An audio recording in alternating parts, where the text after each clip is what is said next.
Okay, hello everyone and welcome to this weird camera angle of today. I want to talk about audio signal pass because someone asked me how to connect an analog heat with the Octatrack and the Digitakt and all that stuff, and I just want to show how I did it and maybe you get some ideas for your own setup. Yeah, as you might know from a previous video of mine, I've got the Digitakt on one channel all by itself. It's C&D, and I got everything else here on the synthesizer side here is going into A and B. Now, how is that all connected? Obviously, there's no daisy chain. Not all the machines have audio inputs. In fact, only the Digitakt has an audio input, and the Roland TB-03 has a mix input. It's a pretty cool feature for that little device. So therefore, I've bought this tiny mixer down here. It's basically a summing mixer. It has no amplifier, nothing. It just combines 4 stereo signals into one stereo signal, and that then runs into the Octatrack. Yeah, that's how that works. And basically that's about it for inputs on the Octatrack. Now, as you may have noticed, the Q output is also saturated, but only one cable. That goes into the Digitakt for sampling. So when I get a signal here from any of these devices that I like and I want to use it as a drum, I can just go here, start the recording mode on this sampler, and then just hold down the Q button, select the track that I want to sample, starts flashing, and now the signal goes to this cable into the input. And then I just have to hit record, and the sample is there, and I can edit, tweak it, put it to use. That's a pretty cool thing, I guess, because I don't have to rewire anything. I also have a very compact setup, so rewiring really is a lot of effort. So on this side, you can see that the 2 inputs are saturated here as well. So the red cable it's basically going straight into an analog, and I don't connect them on the back because they're easier to access up here, and I will explain why. The other input here comes from the analog drive output, and here you can see I've marked the cable with a blue ribbon, so I know that this right here goes into the drive, and from here it goes then there. So it's a direct connection, and that's why I have them connected here at the top, so I can just switch them out if I feel like using the analog drive on a Neutron, or if I feel like using it here, and I can switch it around. In the end it will always end up here, and I can add some real-time effects on top of it and then sample it here, and later maybe sample it there. Now the output goes straight into the analog drive. From there it goes straight into the audio interface for recording. Now, that is one way to go about it, separating drums from synths. The other thing that you could use the Q outputs, I will show you now. There's a studio mode inside the Octatrack. So what that does is it switches the functionality of the Q and makes it controllable as a secondary output that you can change the level of independently to track volume. I'm going to use it now as an aux send knob. And how you go about it is, let me connect that. So let's remove the sampling cable here. And because it's a mono effect, I'm sorry I don't have another stereo effect right now. So at the bottom you can see I got a cable coming here.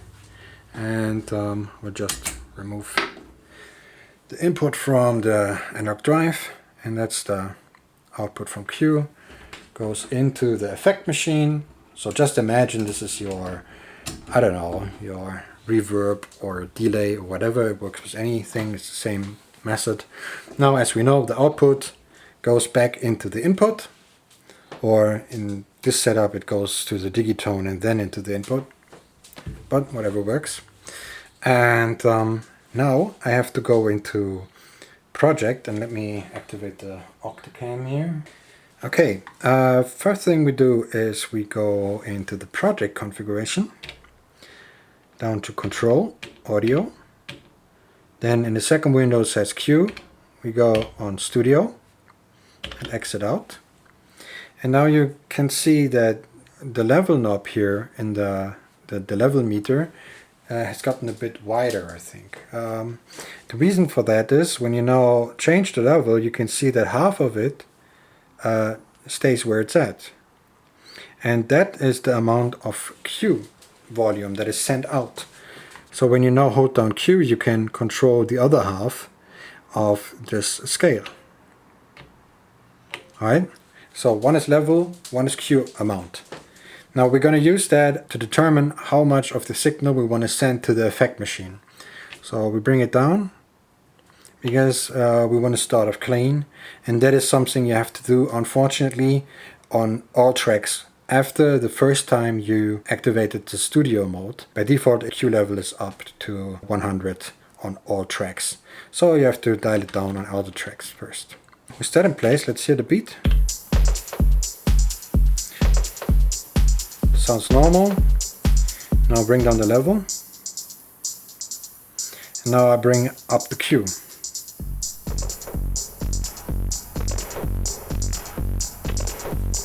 And as you can hear, it's distorted, it goes through this unit.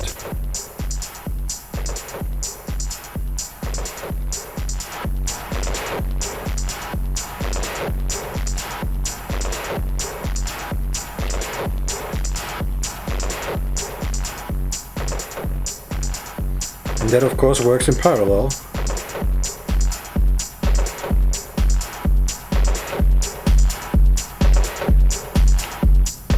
Or off.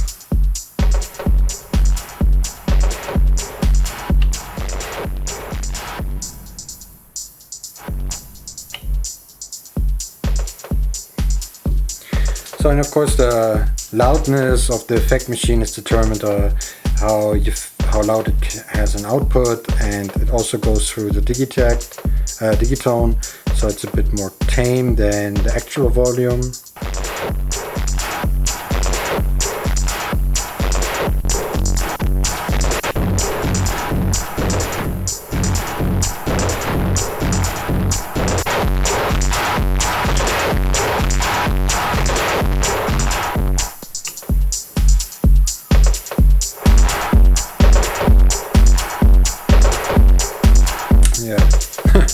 So that's another way that you can use it. As I said, this works with every effect on every track. Of course you can create a feedback like that, so be careful that you don't feed it to itself and over.